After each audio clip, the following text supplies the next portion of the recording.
Hi guys, this is Agata from Lunoci, special for Action DJ Academy, and we are in Space Moscow because now we have a great opportunity to meet with Nick Warren and John Digweed. Stay with us.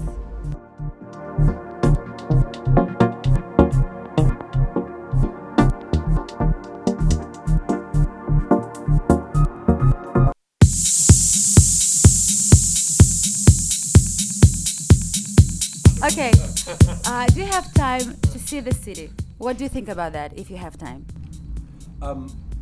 This evening I went around a red square, but I've been here many times. I love Moscow. You know, it's a great city. There's so much heritage, there's so much history. The buildings are amazing, nice people everywhere. So yeah, it's always fun in Moscow.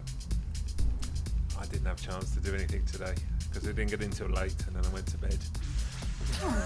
But in previous times I've done the sightseeing and it is a very beautiful, fantastic city. So. But what do you think about clubbing in Moscow? How do you like it?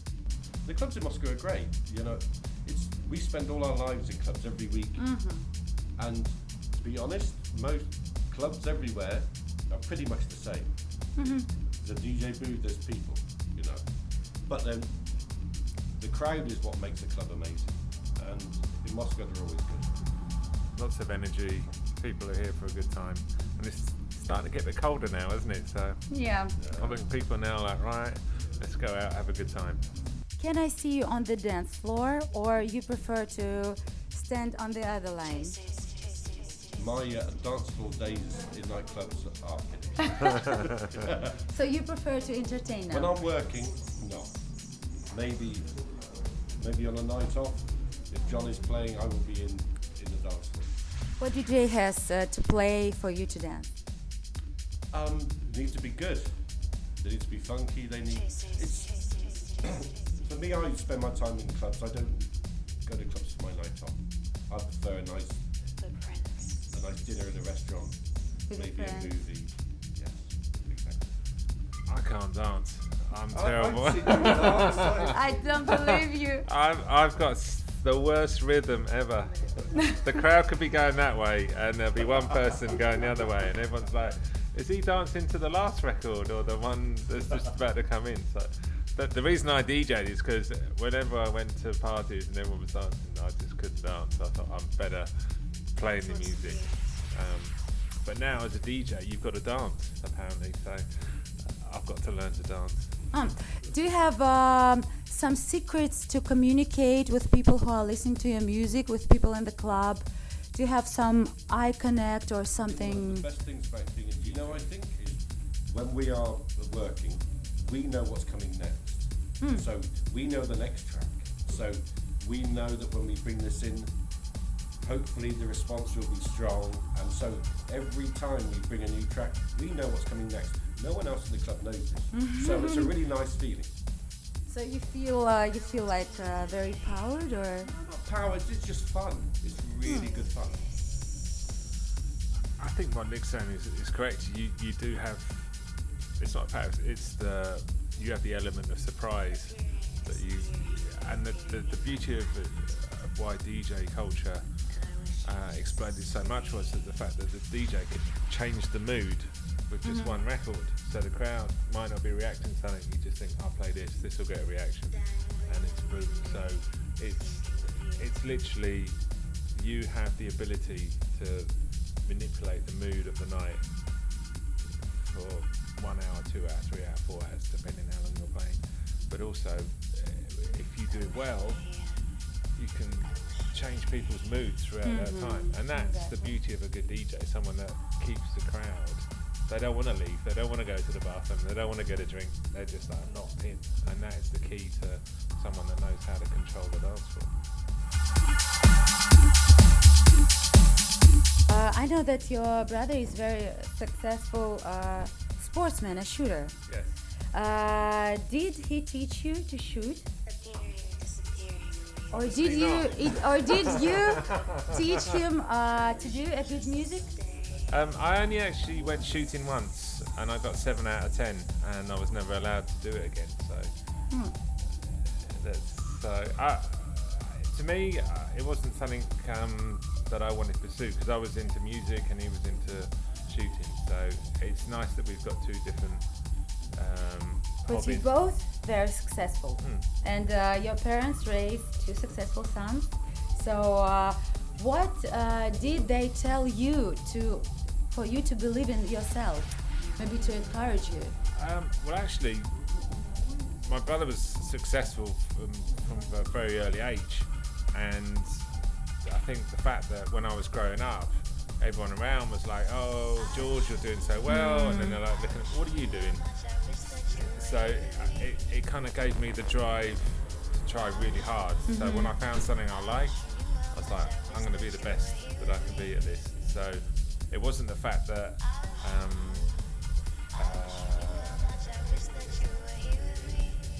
our parents raised us to be like that. I had the determination, because as I was growing up, I kept seeing that everyone was like, "Oh, George, you're great," and then, "Oh, John, what are you doing? Are you doing anything?" So it made me think, I've got to try really hard to prove everyone that I can do just as well, but in a different field. So I think it's down to the individual, and for me, I had the drive and the passion to go, right, I want to be successful. So how do you feel now? I mean, it was only for my own kind of personal feeling that I want to prove people I can do this, but not only do it, but do it really well, to the fact that everyone goes, "This is great what you do." So that's a nice satisfaction. For me, the most important thing is at the end of the night that people have a good time. You know, that's the most rewarding thing. You come away and everyone's like, "I had a great time, thank you." That's more important than feeling that I'm successful. I want the night to be successful, because that's the key to longevity as a DJ. There's no point thinking you're great and you never get booked again. So the fact that if you play well consistently all around the world, you'll keep getting asked back, and that's hopefully what's happened to me, because they keep booking me. So. Okay. So when you saw the turntables at the first time, did you decide to play at the same time, or who taught you? I was one of the people that worked in my parents' business, was flatmates with the local DJ, and he used to have mixes on cassette of the nights when he was DJing, and he gave them to my brother, who gave them to me. I used to listen to them, and then one day I was coming home from school and I saw him. He said, "Oh, I've got turntables in my house," and I was like, "Turntable? What's that?" And he showed me the turntables and mixing and scratching, and I was like, "Wow, this is incredible." So from that moment I was really intrigued on how you made two records joined together but couldn't tell the joint. So that was the turning point for me, actually visualizing it, seeing it and hearing it, and going, this is different than what you hear on the radio. The DJ's not talking, it's just constant music, but in a way that makes sense. It was continuous flow, seamlessly, and that's what I wanted to specialize in, doing something that made people think, I was dancing to this record and I'm now dancing to something else, and I couldn't tell when it changed. So that was the key turning point for me. Do you have some special message for the people who came today? Well, thanks to everyone in Russia that always comes out and supports me every time I come here. It's always a pleasure to come and play here, so thank you, and hopefully it's going to be a great night. Thank you very much. Thank you. Have a good night. I wish you knew how much I wish that you were here with me. Do you think that there are some outstanding women in electronic music?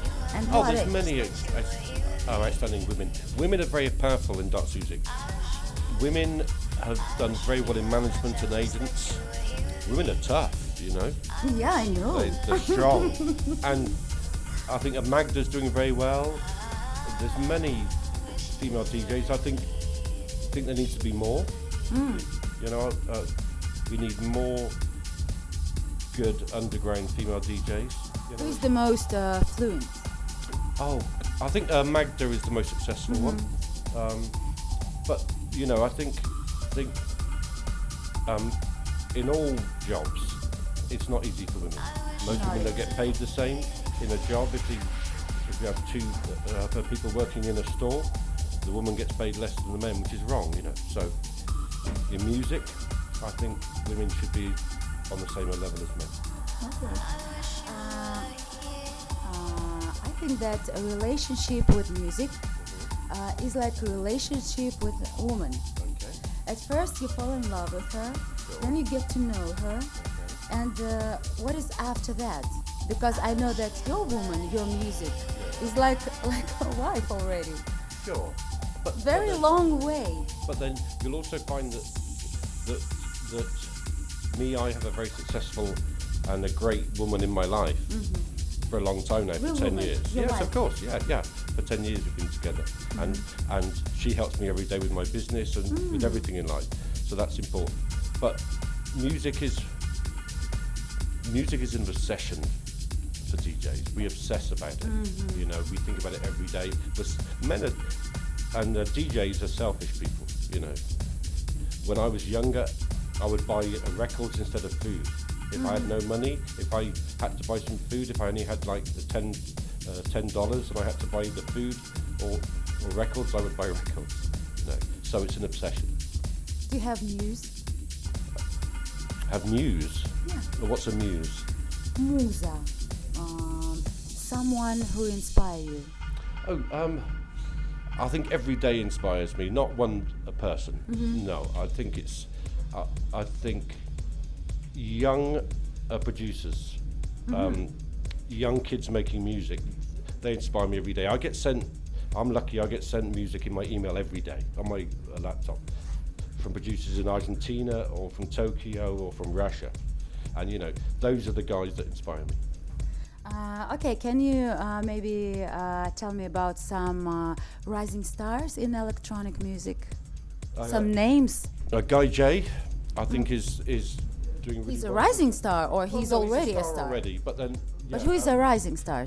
a rising star? I think Kidnap Kid is a young guy from the UK. He's doing really well. I think he's the one you need to watch. Okay, thank you. And what is the best thing for you? Festival, club, private party? Clubs. Clubs. Always clubs. I like a club. The perfect club is underground, dark, no lights, 600 people. That's perfect. Do you think that nowadays underground is different than before, 20 years ago maybe? No, it's the same. The same, absolutely. Same. It just evolves. It's the same as anything in life. It's not the same as it was for 20 years ago because people are used to dance music. It was new 20 years ago. But I think I never look back. I think if people look back and think, oh, it was much better then, next week's party is the best party. Always. And how did you start playing? I was that really annoying kid at the party that bought a cassette tape and made everyone listen to my music. Oh, That's how I really? did. Yeah. So nowadays we have many DJ schools here in Moscow. What do you think about that? Do we have to teach it properly, or it has to be like spontaneous thing for, for some genius guy?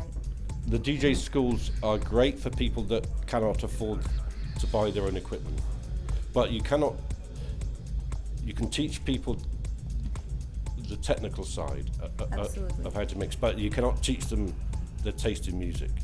That all comes from here, you know. Yeah. What can you say to young DJs? How can they express themselves? How can they be successful? Don't be influenced by the DJs. Do not copy anybody.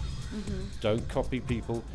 Follow your instincts, your heart. If you like the music, then play it. The worst thing in the world to do is to play music that you don't like because you think you should. Because you will never be successful. Okay, and the last question. What plugins do you use? What programs do you use? I use Ableton, and I use maybe 1,000 of plugins, everything. But that's just for production. For DJing, I don't use computers. I'm old school. What message do you want to tell for the people who came here today? Thank you very much. It's always great to be in Moscow. You know, I love the people here. Спасибо. Спасибо. Спасибо. Great. Thank you. Спасибо вам. Thank you very much. Thank you, Nick.